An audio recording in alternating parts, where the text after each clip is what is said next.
COVID-19 cases are continuing to rise across much of the United States as the summer travel season is in full swing.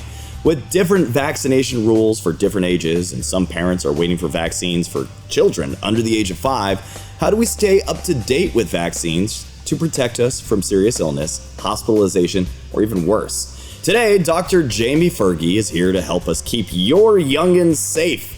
So, thank you for being with us, Dr. Fergie. Well, it is a pleasure, really. Thank you so much. All right, why is it important for parents to get their children vaccinated and boosted? Well, first of all, I want to say this is great news. And it is important because the children can get sick with COVID. And I think we need to remind parents of this. And they remind them that about 20,000 young children have been so far hospitalized with COVID-19 during this pandemic, and that about 200 have died with this. Therefore, COVID is now one of the leading causes of death in young children. Therefore, it is important to prevent this illness. It is important to prevent the hospitalization, the millions of illnesses, and the death. Not only that, by preventing the illness, the acute infection, you prevent the so-called the long COVID, when they have symptoms that linger for weeks and weeks of malaise and fatigue. And it just makes it difficult for children to go back to their normal self. And also, if that was not enough, we also see in the hospital the complication of COVID-19 in children called the multisystem inflammatory syndrome. So they get an inflammation that is very severe that require to go to the hospital intensive care unit. So multiple reasons to get your child vaccinated, and it's great that we finally can do it. Parents are presently awaiting authorization for vaccines in children under 5. So what do parents need to know now? Well, now that the vaccine has received authorization down to 6 months of age, what I want them to know is that the vaccines are very safe. The vaccine have been studied extensively, that we have a lot of experience with these vaccines. I personally participated in the clinical trial that led to the authorization of one of these vaccines. The side effects of these vaccines are very limited, they are very common, and the parents know the side effects of some of the vaccines they have given their children for years. Some swelling at the site of injection, some pain, some redness, fever that is short-lived, 1 or 2 days. That's it, and the benefits are really enormous.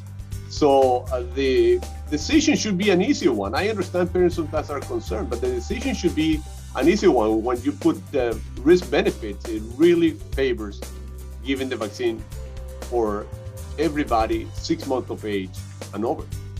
If a child has had COVID, do they still need to get vaccinated?